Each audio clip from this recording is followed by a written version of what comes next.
politik dalam pandangan Islam. Dulu itu para ulama ya, tidak dimasukkan ke dalam dunia politik, tapi di atas, yaitu artinya sebagai penasihat. Ambil saja dulu ke sekarang, karena nanti toh mereka tidak akan menjalankan visi misi itu. Terus itu kita melihat salah satu orang calon, ketika dia sedang mencalonkan diri, tapi dia menggunakan kuasanya untuk kepentingan pribadi, ini tidak akan merubah perpolitikan di Indonesia. Subscribe channel Rodotul Istighfar, konten ngopi, ngobrol, perkara ilmu.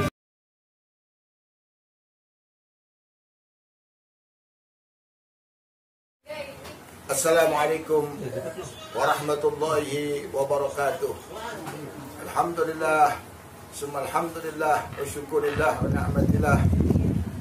Para pemirsa dimanapun Anda berada, malam hari ini kita kembali pada konten kita di channel YouTube Rodotul Istighfar, ngopi, ngobrol perkara ilmu. Malam hari ini tema kita dalam konten ngopi ini adalah politik dalam pandangan Islam. Telah hadir bersama kita narasumber yang pertama, tidak asing lagi, Ustadz Hidayatullah, dan juga yang luar biasa malam hari ini hadir di hadapan kita seorang intelektual muda, seorang pengacara muda yang terus melebarkan daripada sayapnya, tampil di publik untuk menunjukkan bahwa generasi muda mampu bersaing dengan mereka, orang-orang yang telah lama berada di dalam kancah perpolitikan. Dan malam hari ini tema kita adalah politik dalam pandangan Islam. Dari zaman ke zaman, dari masa ke masa, kita orang-orang awam senantiasa pasti dilibatkan dalam arena pesta demokrasi yang di dalamnya terdapat politik-politik baik dalam pandangan yang baik, politik yang dalam pandangan yang kurang baik. Bagi kita orang-orang awam hanya sebagai seorang penonton untuk melihat bagaimana ramainya, bagaimana perpecahan di dalam perpolitikan, baik perpolitikan di dalam negara maupun perpolitikan di dunia, bahkan yang secara khusus perpolitikan di wilayah masing-masing yang berada di wilayah mereka. Malam hari ini luar biasa karena kita disponsori oleh Al-Fauzi Haji dan Umroh. Jadi siapa orang yang mau ikut haji dan umroh amanah, terpercaya, bisa melihat atau buka di searching di Google Al-Fauzi Mulia Bersama, akan tampil semuanya yang ada di Google tersebut. Jadi kepada kita yang ingin berangkat haji atau umroh, insya Allah bulan Oktober akan dibuka kembali umroh secara berkala sampai terus oleh kerajaan Saudi Arabia. Jadi kepada kita yang kangen berziarah ke makam Rasulullah, yang kangen untuk kita tawaf di Ka'bah, kita yang kangen di tanah haramnya Rasulullah Sallallahu Alaihi Wasallam, bisa langsung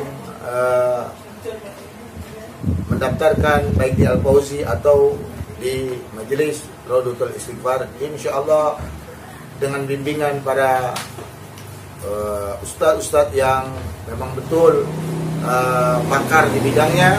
Dan mudah-mudahan kita bisa melaksanakan umroh yang makbulah, umroh yang diterima oleh Allah Subhanahu wa taala sesuai syariat yang diajarkan oleh baginda Nabi Muhammad sallallahu alaihi wasallam. Dan juga ada Kulamun Kopi yang terus membantu syiarnya Rodotul Istighfar ini.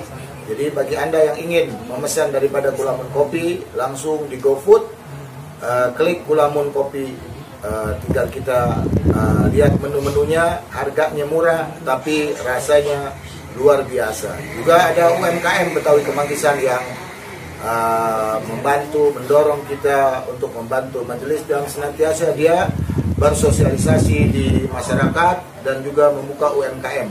Kita majukan UMKM kampung kita sendiri di Betawi Kemanggisan dengan produk-produk yang banyak dan luar biasa. Bisa kita menghubungi. Juga ada Cinnamon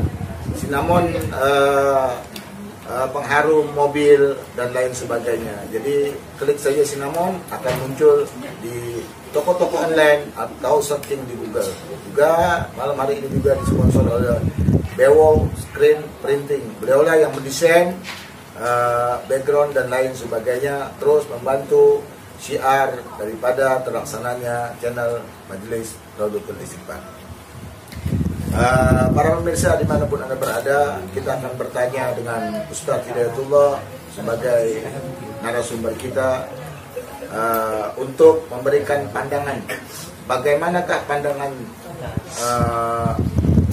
Islam ini dalam perpolitikan, khususnya di negara kita Republik Indonesia. Bagaimana Ustaz pandangan Islam ini? Ya, terima kasih Ustaz Abdul Razak. Kita ketika berbicara politik ya, dalam pandangan Islam, tentu tolak ukur kita adalah Al-Quran dan Al-Hadis ya, dimana di situ Allah Subhanahu Wa Taala telah memberikan ya, kepada kita umat manusia, kepada kita yaitu hamba-hambanya berupa sebuah kitab pedoman, yakni Al-Quran, yang dimana di dalam kitab tersebut bukan hanya ya, berisikan tentang bagaimana tata cara ibadah, melainkan di dalam kitab tersebut ya, tersusun pula bagaimana kita bermuamalah, hidup bertetangga, hidup bernegara, bahkan ya, etika dan yang berkaitan ya, dengan hal-hal perpolitikan pun ada di dalam kitab Al-Quran.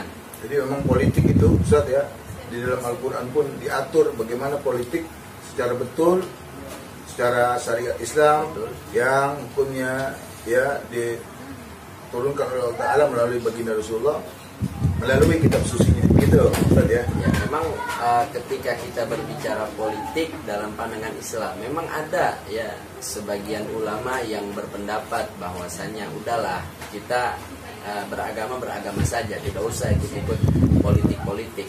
Nah, yang demikian ini tidak bisa kita benarkan juga. Kenapa? Karena bahwasanya baginda Rasul Shallallahu Alaihi Wasallam pun ya beliau ketika mendakwahkan ya, ketika beliau membawa risalah ya, yang telah diberikan oleh Allah Subhanahu Wa Taala, diperintahkan oleh Allah Subhanahu Wa Taala untuk ya menyampaikan risalah pun yaitu dengan siasah. Nah, siasah ini yang diartikan ya, di dalam agama Islam adalah yaitu sebuah kata bisa disebut juga politik. Ya, namun ya tentu politik dalam batasan-batasan agama Islam. Ya. Seperti dulu baginda Rasulullah ada Fathul Mekah, ya perjanjian Hudaybiyah, bagaimana strategi perangnya. Itu semua kita bisa mengambil contoh dari panutan kita baginda Rasulullah, begitu kan? Betul. Tapi ketika kita berbicara ke Fathu Mekah, tentu ada sebelumnya. Ya, Fathu Mekah ini kan peristiwa terjadi ketika di mana Nabi Shallallahu Alaihi Wasallam telah membangun peradaban di kota Madinah. Tidak sebentar, yaitu kurang lebih hampir 10 tahun Nabi membangun yaitu peradaban, membangun masyarakat madani, bahkan ya dikatakan yaitu tolak ukur ya ketika itu adalah bagaimana peradaban agama Islam, peradaban orang-orang yang memang dibentuk langsung oleh Nabi yaitu di Madinah. Nah, setelah kekuatan Islam kuat di Madinah baru ada yaitu peristiwa Fathu Mekah. Nah, itu merupakan bagian daripada siasah, bagian daripada politik seperti itu. Ya, baik politik juga, baik bagaimana kriteria seorang pemimpin yang bakal dipilih itu baginda Rasulullah sudah memberikan sinyal, berarti begitu. Kembali ya? Ketika kita berbicara politik tentu ya pasti yang dibicarakan adalah pemimpin, ya, kepemimpinan. Nah, memang ketika kita melihat sejarah banyak ya dicederai ya, dicederai sejarah Islam kita dengan yaitu krisis kepemimpinan, maksudnya tuh berebut kekuasaan. Nah ini yang memang sejak dari awal telah Rasulullah SAW telah mewanti-wanti, ya, telah menggarisbawahi akan hal ini seperti itu. Ya kita ketahui bahwasanya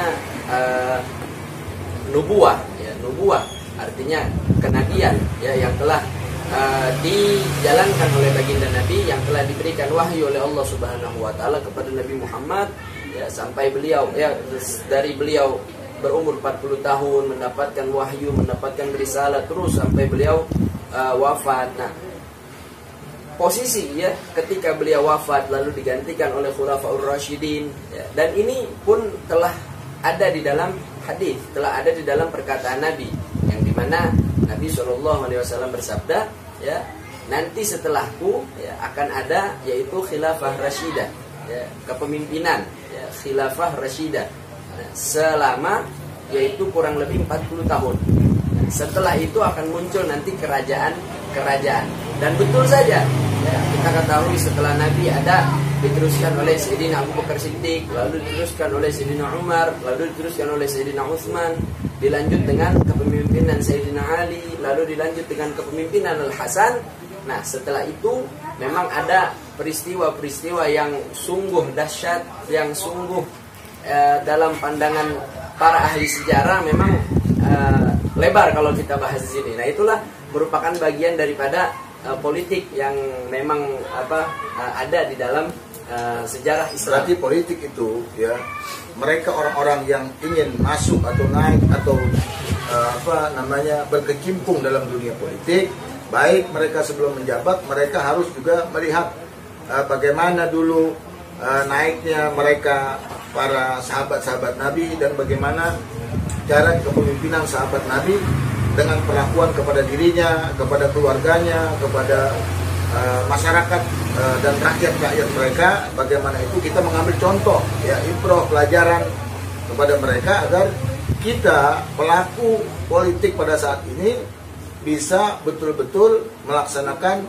amanah sesuai dengan ajaran Allah dan ajaran Rasulullah, begitu. Jadi nggak menyimpang, ya, karena politik ini memang situasinya bisa berubah sangat drastis, begitu, Ustaz.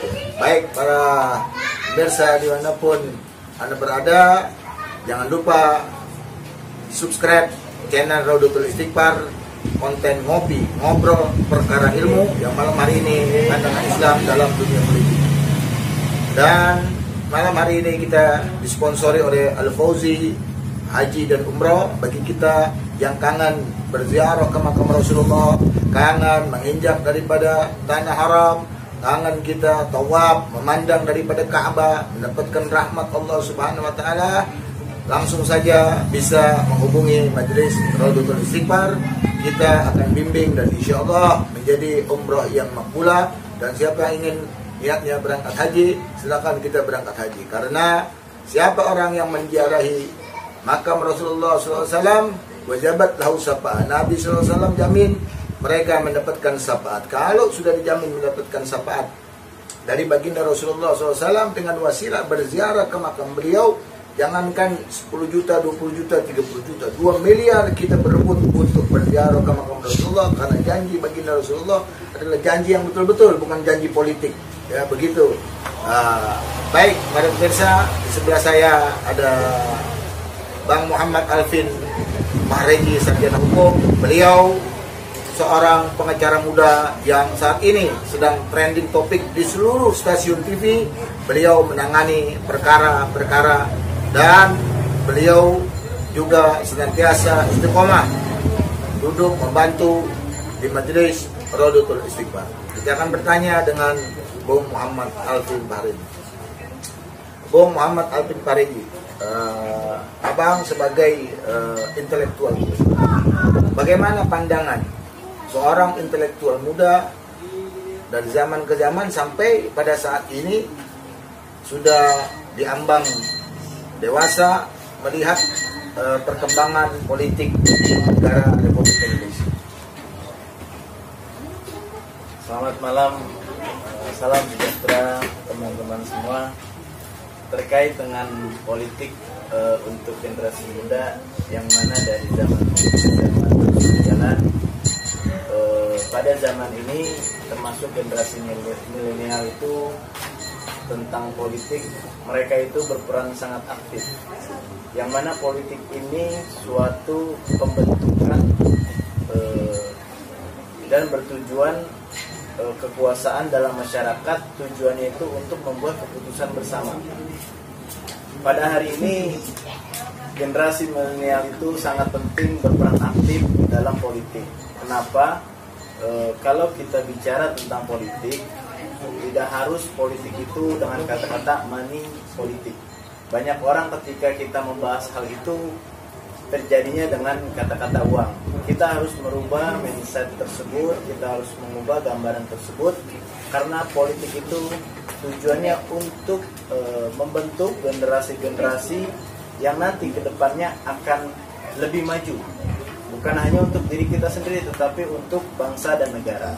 Tapi Bang Alvin, orang ini kan selama ini didinak-bobokan dengan money, didinak-bobokan dengan itu, sehingga orang ini tidak punya pendirian di dalam memilih orang yang memang pantas, atau lebih pantas duduk menjabati jabatannya sesuai dengan beliau yang ikut dalam kancah perpolitikan. Itu memang harus kita rubah betul. Dengan sistem apa kira-kira kita merubah hal itu? Mindsetnya nih pemuda nih, mindsetnya biar mereka punya pendirian dengan pandangan bahwa yang mana yang betul-betul memang orang yang pantas untuk menduduki jabatan tersebut. Untuk kita, tujuan kita merubah mindset, tidak harus berpikir tentang money politik, karena itu suatu perbuatan yang pertama, mana perbuatan itu perbuatan yang tidak boleh, yang tidak dibolehkan oleh undang-undang. Itu perbuatan yang dilarang. Cara merubahnya untuk generasi milenial itu, ketika kita menghadapi kancah perpolitikan pada tahun ini dan nanti akan tahun yang akan mendatang, kita merubahnya yaitu dengan suatu kegiatan atau kita membuat suatu tujuan yang mana bermanfaat untuk masyarakat. Contoh misalkan ada suatu caleg yang ingin mencalonkan sebagai anggota dewan.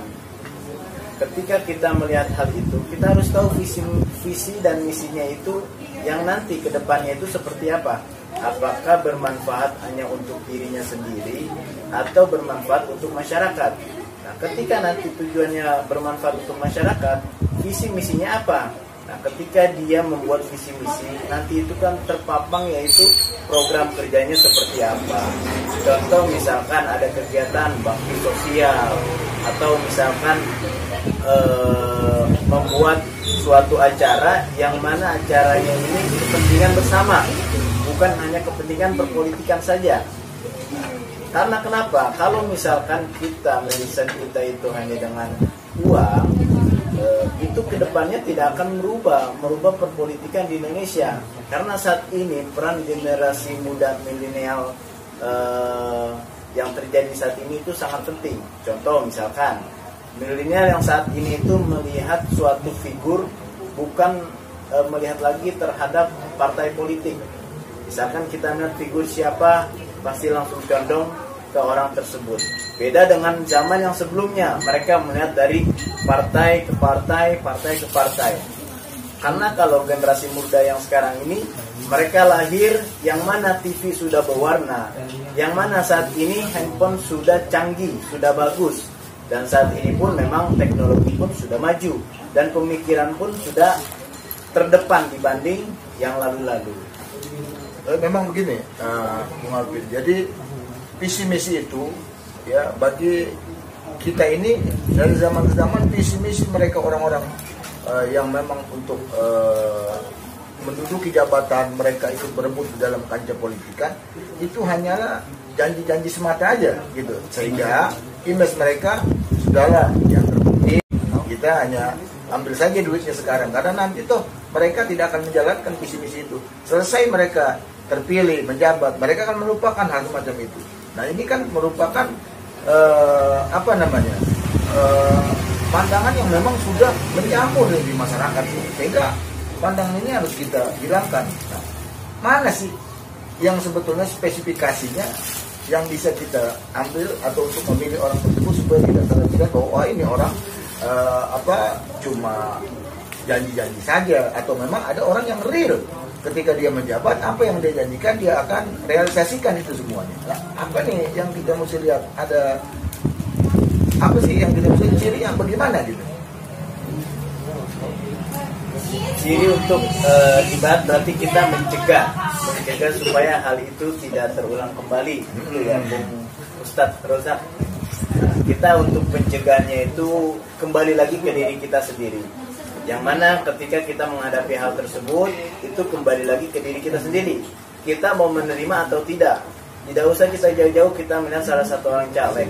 Ketika dia sedang mencalonkan diri, tapi dia menggunakan kekuasaannya untuk kepentingan pribadi, atau misalkan dia membuat gimana supaya dirinya ini menang. Nah, ketika itu kan diri kita berhadapan langsung antara orang tersebut yang bersangkutan. Itu kembali ke diri kita. Kalau kitanya yang yang mampu untuk mengatasi hal tersebut, insya Allah kedepannya itu akan pelan-pelan tersapu dengan bersih. Karena kenapa? Ketika kita menghadapi hal tersebut, kita juga berhak melakukan suatu perbuatan yang mana diharuskan untuk melaporkan ke pihak yang berwenang. Itu kan suatu perbuatan yang dilanggar. Jadi ketika kita sudah melakukan hal tersebut, itu menjadi contoh untuk orang-orang lain. Karena ketika ada salah satu yang bersuara dan berani melakukan hal tersebut, mereka pun juga akan segan dan tidak akan berani melakukan hal itu. Baik, Bung Alvin. Berarti kembali ke sisi hukum ya. Sisi hukum. Jadi karena kalau kita hukumnya tegas dan ke diri kita sendiri pun berani melakukan hal itu, ya itu akan merubah hal tersebut. Bung Alvin ada arah ke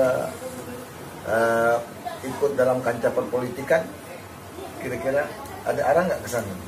Artinya bahwa generasi muda kan sekarang lagi banyak yang menggandrungi ke arah politik. Untuk arah terjun ke dunia politik sih, saya sih sudah terjun ke politik. Tetapi untuk saya mewakili rakyat, yang mana memang politik itu dari rakyat, oleh rakyat untuk rakyat, kembali semuanya ke rakyat. Saya sih ada tujuan nantinya menjabat, insya Allah kalau memang diamanahkan, ada tujuan ke hal tersebut untuk mewakili aspirasi yang mana tidak diserapi oleh para anggota-anggota legislatif yang kurang respon terhadap masyarakat. Berarti Bung Alvin nanti ikut dalam pileg di 2024 ya, di pileg tersebut ya. Karena namanya harus maju, pikirannya harus maju untuk merubah masa depan bangsa. Ya, berarti bahwa Bung Alvin nanti akan ikut di dalam perpolitikan, kancah perpolitikan yang nanti mungkin di tahun 2024 ini akan semakin seru, akan semakin ramai, akan semakin banyak isu-isu yang akan keluar. Baik pemirsa, semakin seru pembicaraan kita di konten ngobrol perkara ilmu di channel Rodotul Istighfar. Jangan lupa subscribe, share, like, komen, dan kasih tahu teman, saudara, sahabat, kerabat untuk ikut memencet tombol merah. Dan juga mudah-mudahan majelis YouTube Rodotul Istighfar bisa bersaing dengan channel-channel para artis yang top-top. Kembali kepada Ustadz Hidayatullah. Ustadz Hidayatullah, yang kita dengar-dengar ketika menjelang politik, ada pendidikan politik. Tapi yang kita lihat, pendidikan politik itu selalu dihadiri oleh pakar-pakar politik dan tidak diselipkan oleh narasumbernya para ulama gitu. Ya. Sehingga pendidikan politik dalam agama ini sempit pandangannya dan mereka lebih condong kepada pakar-pakar politik, bagaimana ambisiusnya orang untuk menduduki jabatan itu dari A-nya sampai Z. Nah, perlukah kita ya pendidikan politik saat ini lebih kita kencangkan melalui pandangan para ulama sesuai hukum syariat yang diajarkan oleh baginda Rasulullah. Ya, kalau kita berbicara tentang pendidikan politik yang dihadiri atau diambil narasumber dari seorang ulama. Nah, hal ini memang agak sedikit kurang nyambung gitu Sat. Kita ketahui memang ada beberapa ulama yang memang anti dengan politik. Namun ada juga ulama yang memang pendapatnya yaitu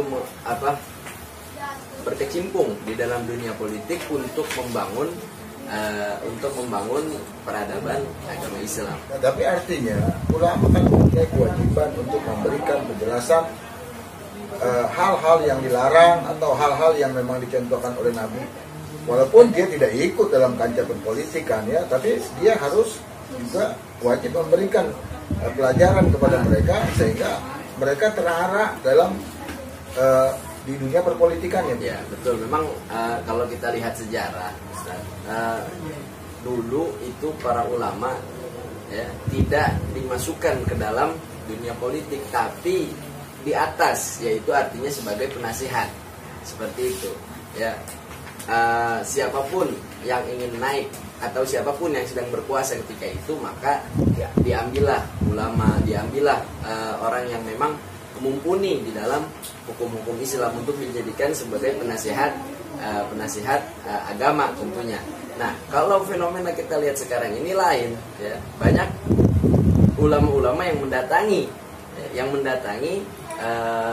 yaitu pemimpin yang mendatangi meminta jabatan dan lain sebagainya. Nah, ini yang memang tentu bertentangan, ya dikhawatirkan ketika ulama yang main yang datang kepada penguasa dikhawatirkan ya, yaitu ada sebuah hukum ya, misalkan seorang pemimpin ini bertanya kepada ulama ya kan, apa hukum memakai emas? Ya, kita ketahui bahwasanya hukum dasar memakai emas bagi laki-laki memang haram ya, adalah haram. Tapi ketika yang bertanya adalah seorang penguasa ya, yang notabene-nya ini ulama mendekati penguasa tersebut ya, ketika berbicara dihukumi haram, maka ditakutkan ntar kan pakai lagi. Nah, ini dicari dalil, diakal-akalin dalil supaya bisa dihalalkan. Yang ditakutkan seperti ini. Tapi kan begini, ulama itu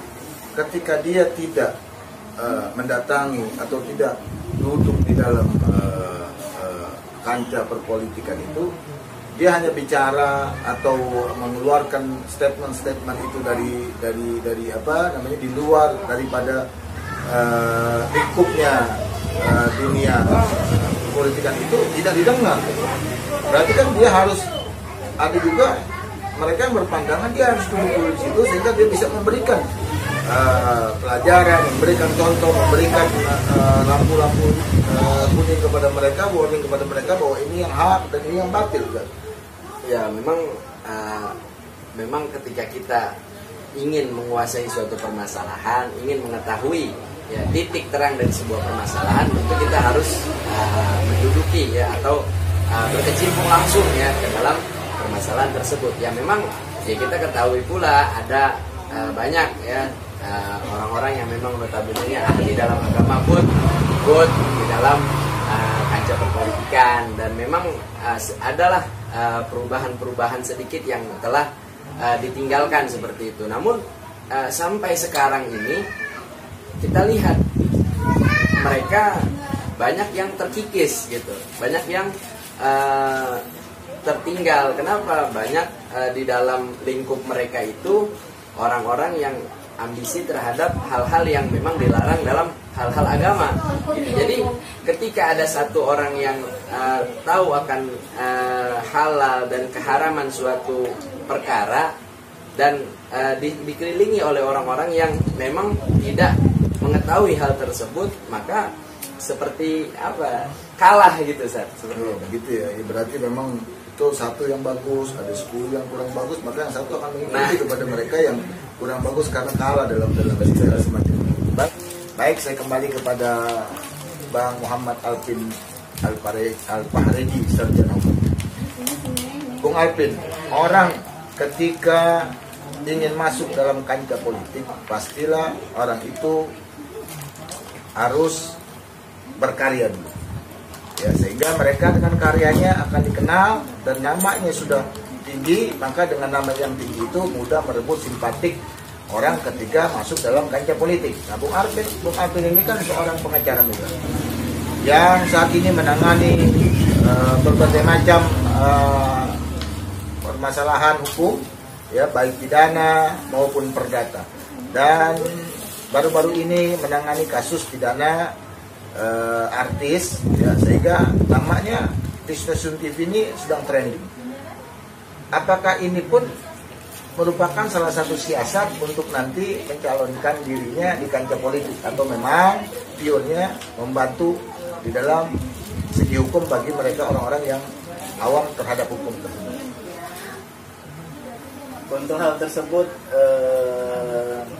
saya tidak mengkaitkan tentang profesi saya dari dunia politik, karena memang kalau untuk profesi memang tidak tanggung jawab.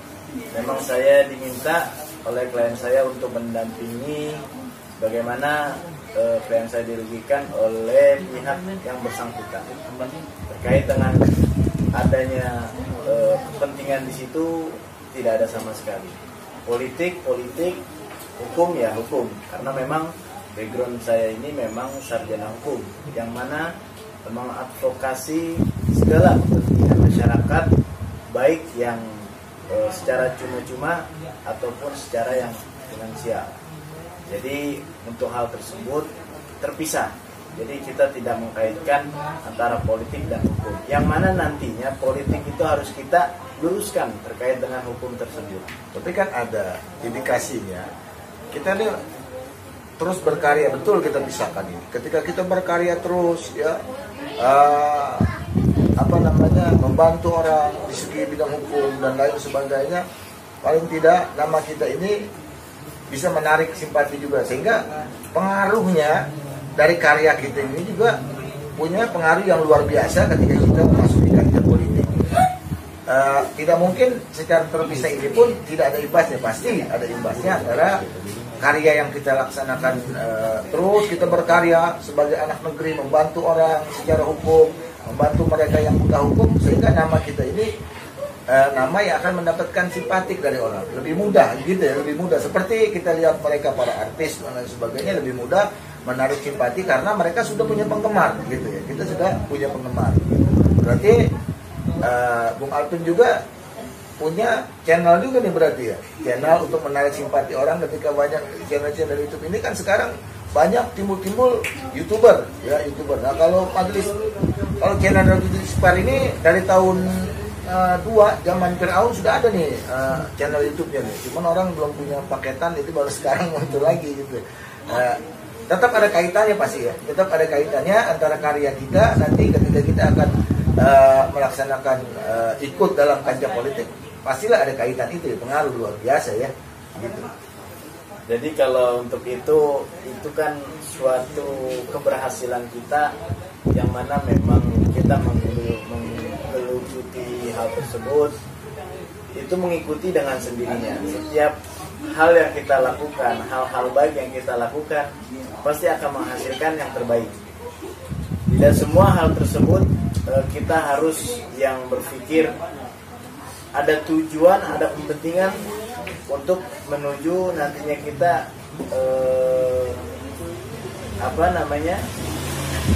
ibarat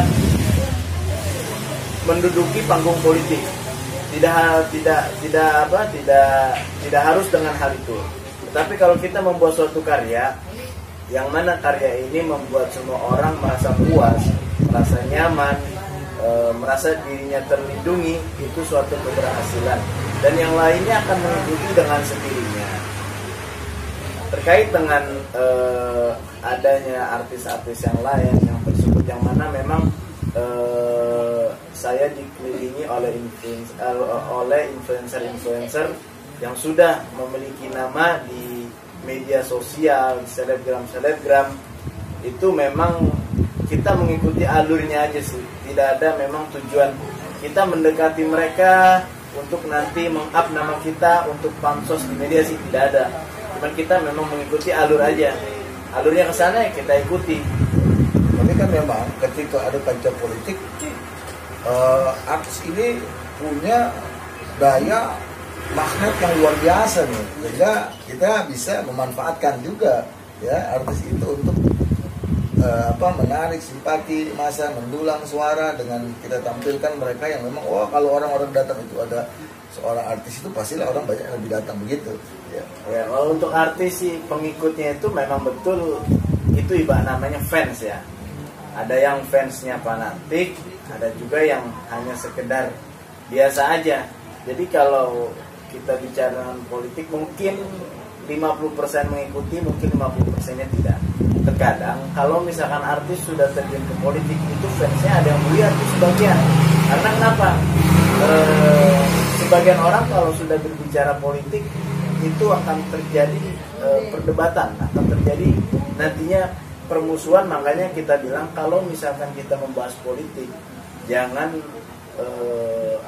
bicaralah yang dewasa. Jangan bicara yang membuat ricu, yang membuat suasana menjadi keruh, yang memancing, tetapi bicaralah dengan keilmuan yang memang didasari. Jadi untuk hal tersebut berjalannya aja lah nanti ke depannya. Nah Ustaz, tidak tuh. Ada orang yang mendadak cinta ulama. Ya, ketika panggung politik sudah mulai dibuka. Ya, apalagi dekat-dekat pemilihan suara. Biasanya banyak orang yang mendadak cinta ulama karena ulama itu banyak fanatismenya dan lebih diikuti arahan dan nasihatnya. Kata ulama A, maka dia akan ikuti murid-muridnya A atau jamaahnya. Nah, banyak mendadak orang datang nih kepada ulama. Seharusnya sikap ulama itu bagaimana Ustaz untuk memberikan, apakah dia harus memberikan nasihat yang luar biasa kepada ini calonnya, atau calonnya ini karena memberikan sesuatu jadi tidak ada arahan kepada orang tersebut, bagaimana? Hanya dia minta dompleng saja lah, pansos saja agar dia jamaahnya muridnya ikut kepada dia, duduk baik bareng dia, foto bareng dia, dan fotonya dipajang di mana-mana begitu.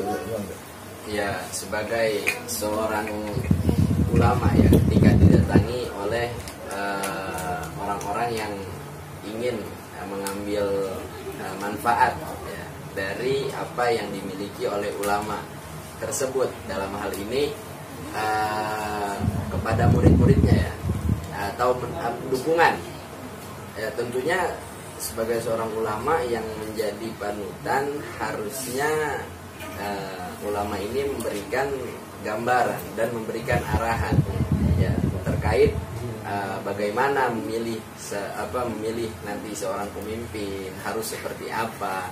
Jangan ketika ada sesuatu yang diberikan maka nasihat ini menjadi berubah, maka keluarlah istilah imanuhum fi amplopihim, yaitu iman mereka berada di dalam amplop. Nah, jangan sampai ada seperti itu. Jadi tugas ulama adalah untuk memberikan arahan, dan jangan lupa ulama pun memberikan yaitu nasihat bagaimana pertanggungjawaban sebagai seorang pemimpin ketika nanti telah dipilih oleh rakyat, bagaimana pertanggungjawabannya di hadapan Allah ya. Tentu semakin tinggi jabatan seseorang pun semakin tinggi nanti tanggung jawabannya di hadapan Allah Subhanahu wa Ta'ala, seperti itu. Baik para pemirsa, dimanapun Anda berada, kita berada pada season akhir kita malam hari ini dalam konten ngopi.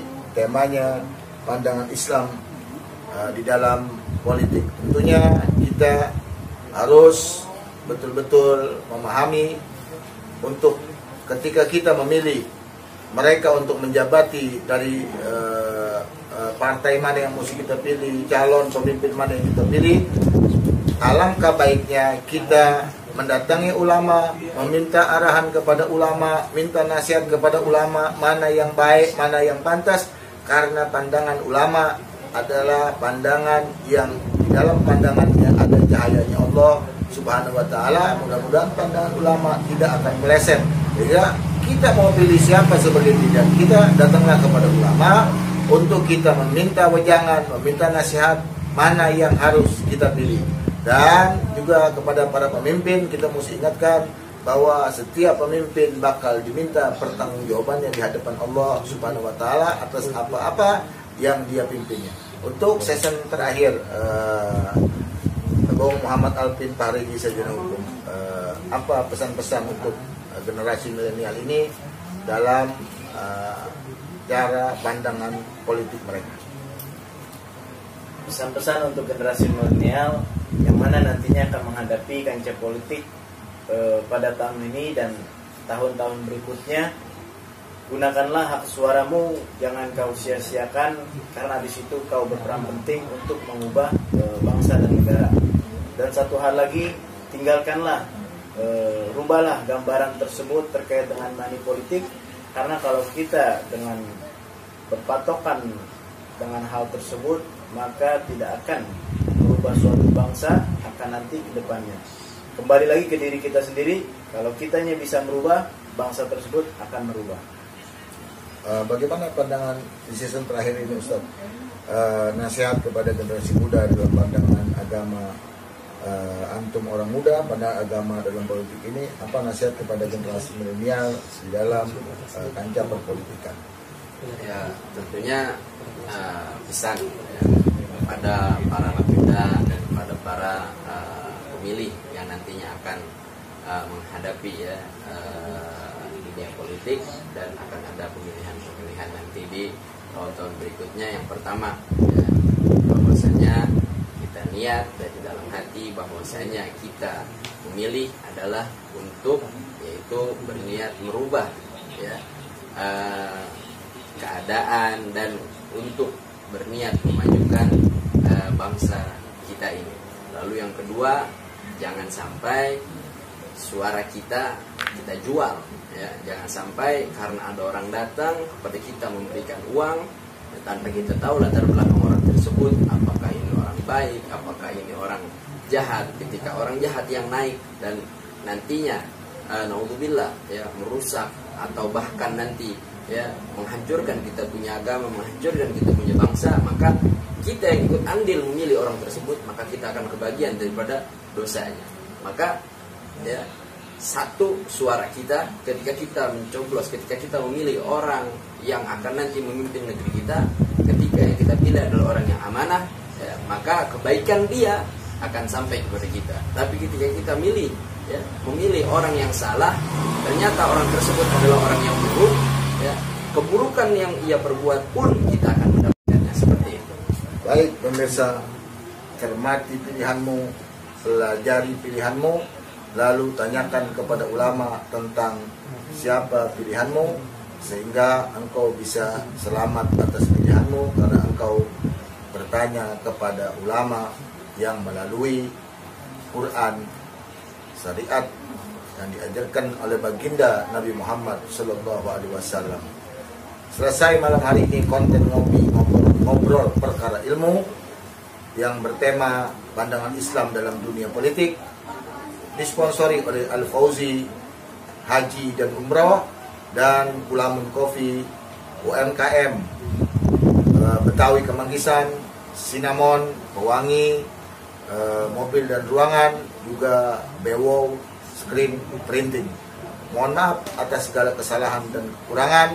Sekali lagi jangan lupa subscribe, tombol merahnya di channel Rodotul Istighfar. Ajak saudara, kawan, kerabat, sahabat semuanya untuk ikut terus membantu mensyiarkan agamanya Allah Subhanahu wa taala dan memuliakan baginda Nabi Muhammad sallallahu alaihi wasallam. Sekian, terima kasih. Wassalamualaikum warahmatullahi wabarakatuh. Udin enggak